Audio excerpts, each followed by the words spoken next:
What happened that night was something I could never have expected. Feeling my son instead of my wife, it was one of the most surreal yet electrifying nights of my life. It began like any other quiet evening in our home. The house held its usual post-dinner stillness, the dishwasher humming faintly in the kitchen, the occasional creak of settling wood. I had no idea this night would shatter every assumption I'd ever had about my life, my family, even myself.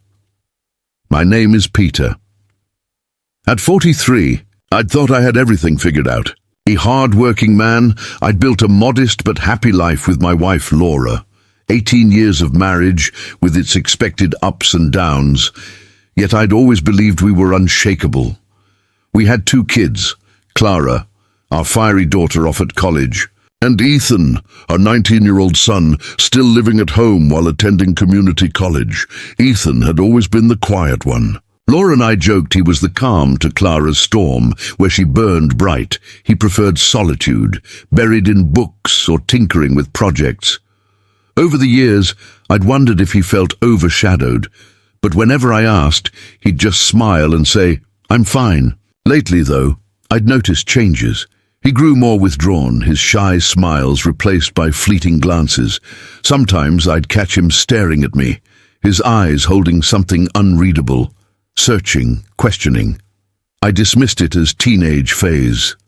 Laura was away on another work trip. Her events job kept her traveling often. Clara was busy with classes, so it was just Ethan and me. That first night, he was eerily quiet at dinner. I tried chatting about school, his latest 3D printing project, but his replies were clipped, his eyes skittering away. "You all right, bud?"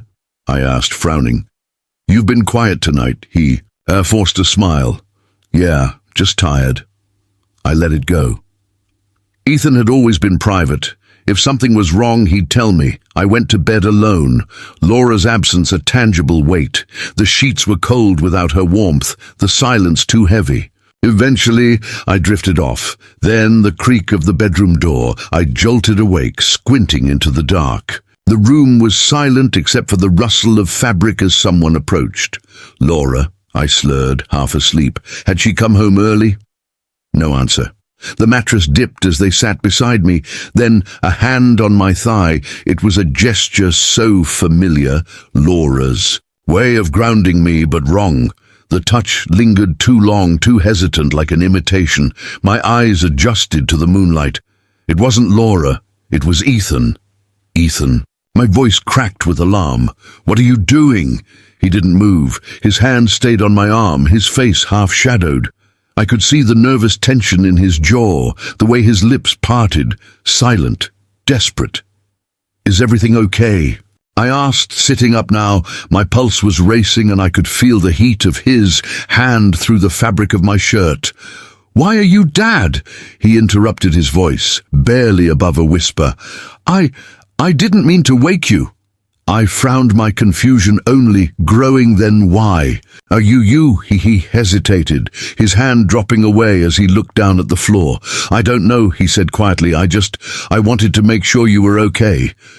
I blinked at him, unsure of what to say, the way he was looking at me, so unsure, so vulnerable made.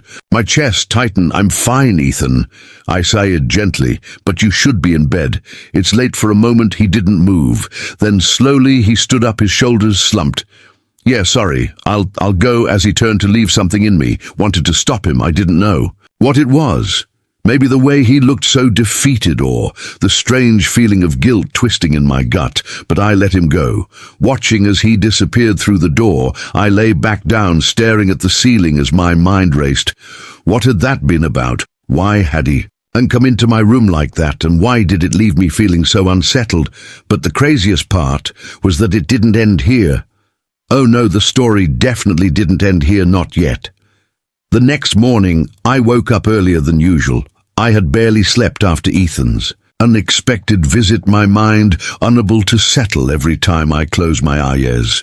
I replayed the moment, the way he sat on the bed, the hesitation in his voice, the way his hand lingered on me like he wasn't sure if he should, whether it was unsettling, but not in the way I expected. I shook the thoughts away as I got ready for the day. By the time I went downstairs, Ethan was already at Theatable, sipping coffee and scrolling through his phone.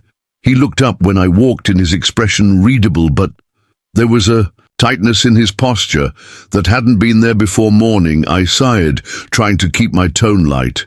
"You're up early?" "Yeah," he said, his voice quiet. "Had trouble sleeping." I hesitated for a moment before pouring myself a cup of coffee and sitting down across from him. "Ethan, about last night, I'm sorry," he interrupted, his voice sharper than I expected. "I didn't mean to freak you out or anything. I shouldn't have come into your room." "It's okay," I said quickly. I was worried. You seemed upset." He shrugged, his gaze dropping back to his phone. "It's nothing, forget about it." But I couldn't forget about it. The way he had looked at me, the way he had touched my arm, it was too deliberate, too meaningful, to be brushed off as nothing in some way. It had excited me. I couldn't quite place it, and the craziest part was that I felt something from his side too. I wanted to ask him more, to figure out what was going on in his head, but something in his body language warned me to leave it alone for now. And so, for that moment, I did. The rest of the day passed uneventfully. Ethan stayed in his room for most of it, and I busied myself with chores and errands, trying to shake the lingering unease. By the time evening rolled around, I was exhausted and ready to collapse into bed. I tried not to think about the previous night as I climbed under the covers, but my mind wouldn't stop wondering what had driven Ethan to come into my room like that. Was he going through something he wasn't telling me about, or was there something else? Something I didn't want to admit. He must have dozed off at some point, because the next thing I knew, I was waking up to the sound of the door creaking open again. My heart jumped, and I sat up, squinting into the darkness. "Laura," I murmured, even though I knew it wasn't her. The figure in the doorway hesitated before stepping inside, and the moonlight revealed Ethan's familiar frame. My pulse quickened, a mix of confusion and something else I couldn't name. It was as if the same situation played again in my mind. I thought I was dreaming, perhaps. "Ethan," I said, my voice tinged with both concern and frustration. "What's going on? Why are you here again?" He didn't answer right away. Instead, he walked over to the bed and sat down on the edge, just like the night before. He was wearing a loose t-shirt and sweatpants, his hair messy from sleep, and there was a vulnerability in his posture that tugged at something deep inside me. "I'm sorry," he said softly, his gaze fixed on the floor. "I know this is weird. I didn't want to be alone." "Why?" I asked, my voice gentler. "Now what's going on?" "Ethan, you can talk to me." He hesitated, his fingers fidgeting with the hem of his shirt. "I don't know," he admitted. "It's just Mum's gone, Clara's not here, and the house feels so empty, I guess. I just wanted, I don't know, to feel close to someone." His words hit me harder than I expected. I'd been so focused on my own loneliness in Laura's absence that I hadn't considered how it might be affecting Ethan. He had always been quiet and reserved, but maybe that was his way of coping with the same feelings I was struggling with. "It's okay," I said, placing a hand on his shoulder. "You're not alone, Ethan, I'm here." He looked up at me then, his eyes searching mine, and for a moment the air between us felt charged with something I couldn't explain. I gave his shoulder a reassuring squeeze and smiled, trying to ease the tension. "Come on," I said, patting the bed. "If it helps, you can stay here for a bit, but you have to promise to actually sleep." "All right." I did not know why I said that, because in some way I felt as if I also did not want to go to sleep again. "Too," he nodded, a small smile breaking through his nervous expression. "All right, thanks, Dad." Ethan lay down on the other side of the bed, keeping a respectful distance. I turned off the light and closed my eyes, trying to ignore the strange mix of emotions. Swirling inside me, the room wascillent, except for the sound of our breathing, and I could feel his presence beside me like a warm, steady pulse. At some point I drifted off, but it was a restless sleep. I woke up again in the middle of the night. My senses. On high alert, I wasn't sure what had woken me at first, but then I felt it, a light, hesitant touch on my arm. Ethan, I whispered, my voice groggy. He didn't answer, but his hand lingered, brushing gently against my skin. It was such a tender, deliberate gesture that my breath caught in my throat. My mind screamed at me to say something to stop this before it went any further, but my body refused to move. "Dad," he murmured, his voice barely audible. I'm sorry. I turned my head to look at Himmy, heart pounding. In my chest, his face was inches from mine, his eyes filled with a mix of fear and longing that I couldn't ignore. Before I could say anything, he leaned in, his lips brushing against my cheek in a gesture so fleeting and gentle that it left me stunned. "What are you doing?" I asked, my voice trembling, but not in a scared way. "I don't know," he admitted, his voice breaking. I don't know." The room was thick with tension, the silence stretching between us like a taut wire. I wanted to say something to break the spell, but I was frozen, my thoughts racing too fast to make sense of. Ethan pulled back slightly, his expression a mix of shame and desperation. "I'm sorry," he whispered, his voice cracking. "It shouldn't have done that. I'll go." Before I could respond, he was gone, disappearing into the darkness and leaving me alone with the overwhelming weight of what had just happened. I think he didn't know that I didn't mind. Actually, I quite liked it when he left. I now felt for sure that I wanted more of it. I had never experienced this, but for now I decided to at least try to ignore it and invite him to sleep with me tomorrow again, and then maybe discuss it. And so I did the following day. I couldn't focus on anything. My thoughts kept circling back to Ethan, his hesitant touch, his whispered apology, the way his lips had barely brushed my cheek. It was all too much, too strange, and yet it was impossible to push from my mind. Ethan avoided me. All morning he stayed in his room with the door closed, and I didn't have the courage to knock. I told myself he probably needed space to process whatever had happened, and honestly, so did I. But as the hours dragged on, the tension in the house became unbearable. By mid-afternoon, I couldn't take it anymore. I found myself standing outside his door, my hand hovering just inches from the wood. For a moment I considered walking away, but then I knocked softly. "Ethan," I called, trying to keep my voice steady. "Oh, can we talk?" There was a long pause before I heard his footsteps approaching. When he opened the door, he looked different. His usual guarded expression was replaced by something softer, almost vulnerable, and it made my chest ache. "Hey," he said quietly, stepping aside to let me in. I walked into his room, taking a moment to glance around. It was neat and orderly, just like him, but there was an air of hesitation hanging over the space. He gestured for me to sit on the bed, and I obliged, though my nerves were screaming at me to leave. "I just wanted to check in," I said after a moment, "about last night." He winced, his shoulders hunching slightly. "I'm sorry," he said quickly. "I know it was weird. It shouldn't have." "Ethan," I interrupted, holding up a hand. "It's okay, I'm not mad. I need to understand what's going on, and I want to tell you something." He hesitated, his hands fidgeting in his lap. "I don't know," he admitted, finally. "I guess I just feel really alone sometimes, and when Mom's gone, it's like, I don't know, like the house. It feels empty even with you." Here his words hit me harder than I expected. I'd always tried to be a good father, but hearing him say he felt alone, it stung. "Ethan, I'm sorry if I've made you feel like that," I said gently. "You're not alone, okay? I'm here for you always." He nodded, but his gaze stayed fixed on the floor. "I know, it's not the same." "What do you mean?" I asked, leaning forward slightly. He took a deep breath, his hands clenching into fists. "It's hard to explain," he said, his voice barely above a whisper. "It's like I want to be close to you, but not in the way I'm supposed to, and I don't know what to do with that."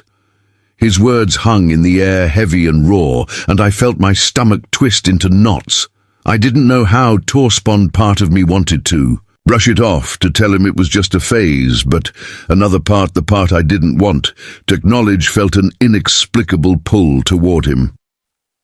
"Ethan," I began carefully, "I think you're confused. It's normal to feel."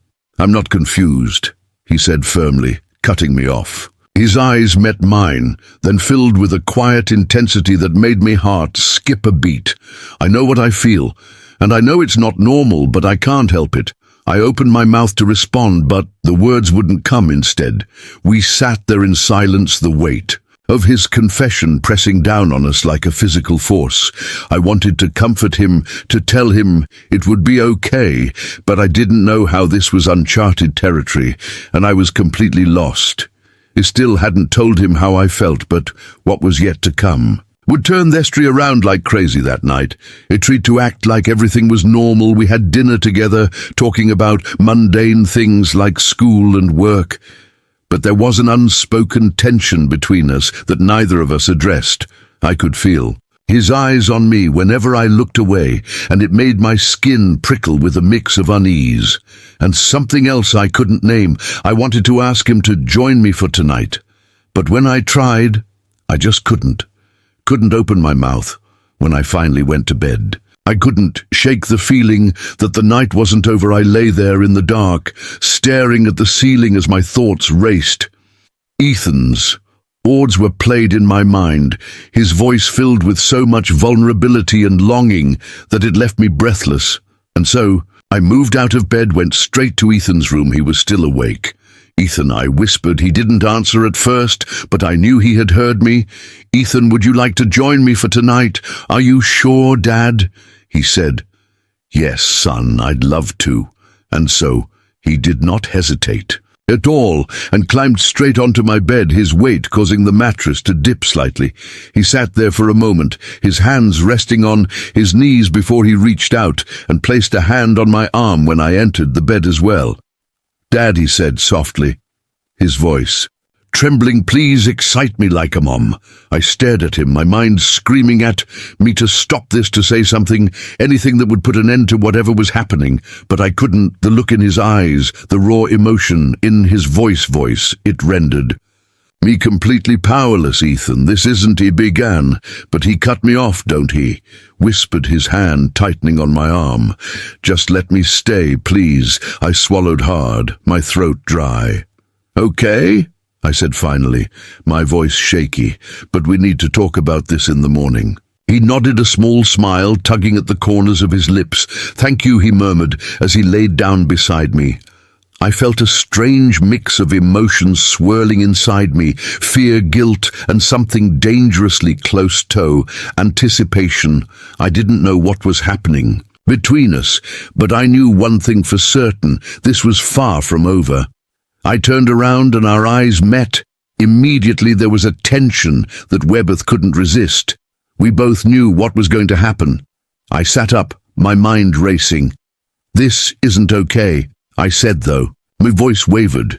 "You need to go back to your room." "I don't want to," he said, his eyes locking onto mine. "I don't care if it's wrong. I can't keep pretending I don't feel this way." Before I could respond, he reached out, his hand brushing against my cheek. The touch was soft, almost reverent, and it sent a shiver down my spine. "Ethan, please," I whispered, my voice trembling. "This isn't." He leaned in, then his lips brushing against mine, in a kiss that was both tentative and insistent.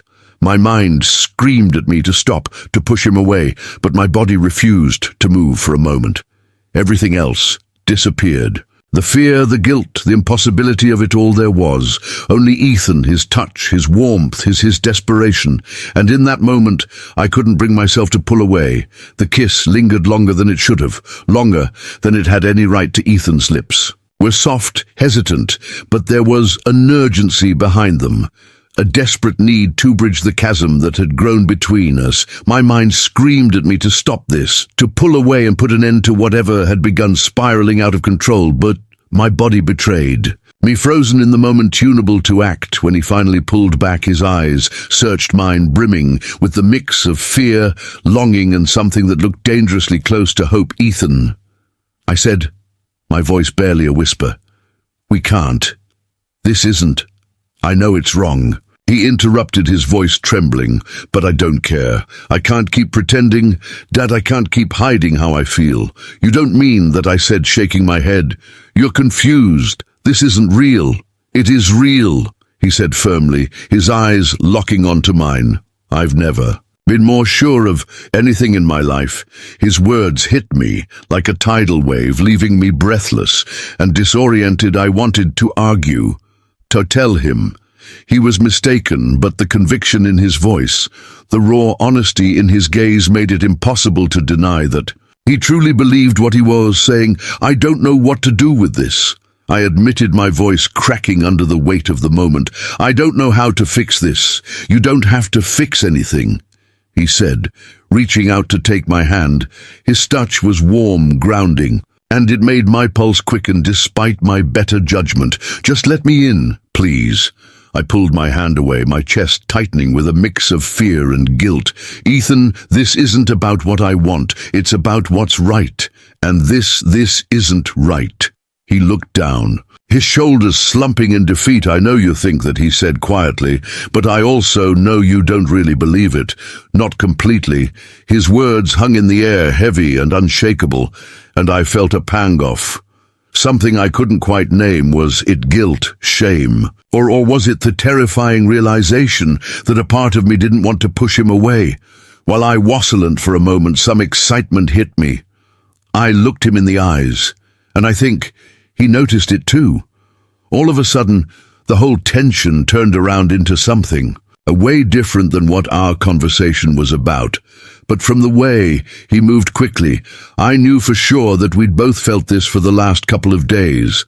Now the kiss had evoked something in me that I couldn't ignore, after a way too long silence. I said, kiss me again, Ethan. What, he said, surprised. Inly, do it, Ethan. As you mentioned earlier, pretend to do what Mom would do. I didn't hold back anymore. All of a sudden something had shifted in me, and I did not hold back anything anymore. Ethan leaned into me, and we kissed again, this time different, better, more intense. While kissing, he grabbed me at places Laura would too. It went from kissing to more, and from bad to worse. I couldn't stop it. I did not want it to.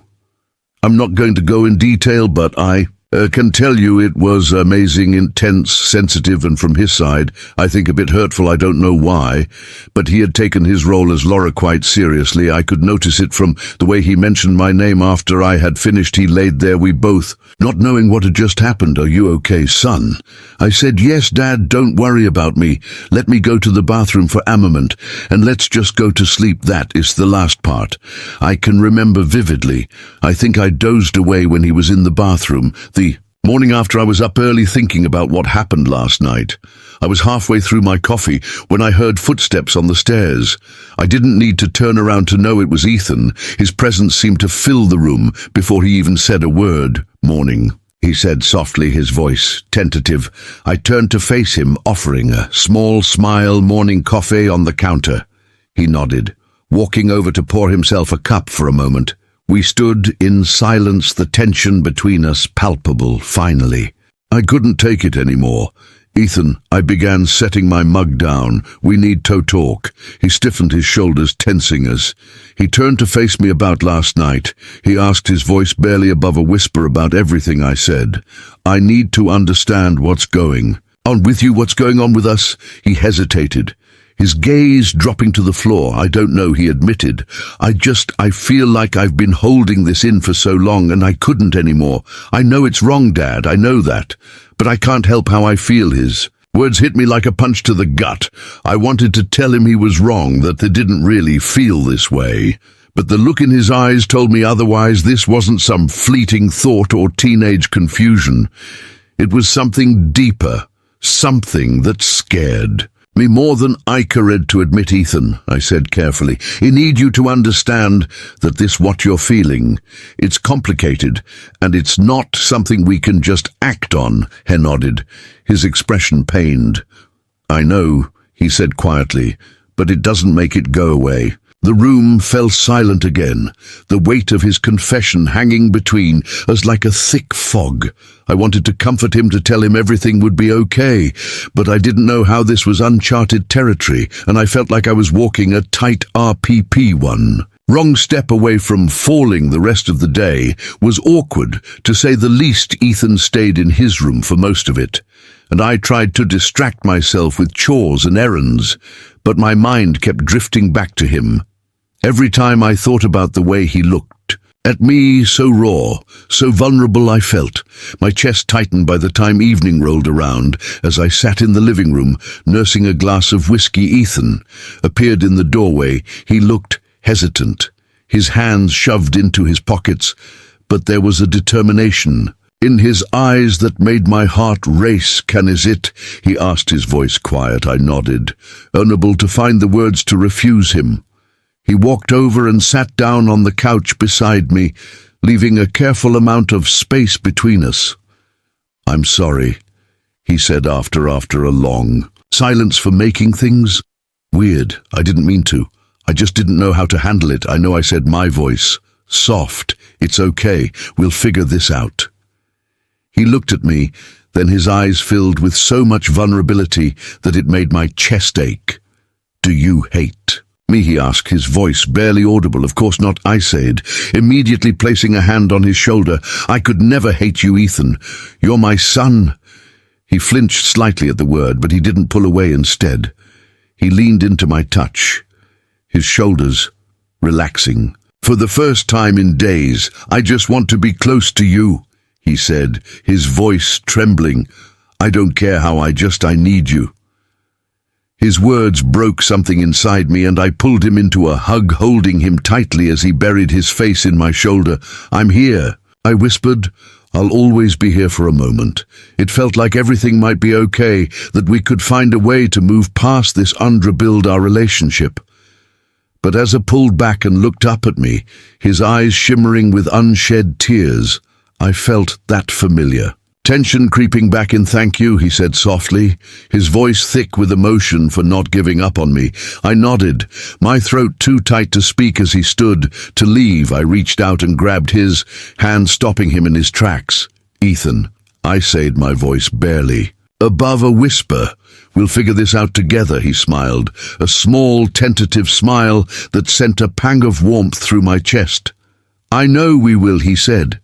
And as he walked away, I couldn't shake the feeling that our story was far from over. The lines we had drawn were already beginning to blur, and though I didn't know what the future held, one thing was certain: nothing would ever be the same again.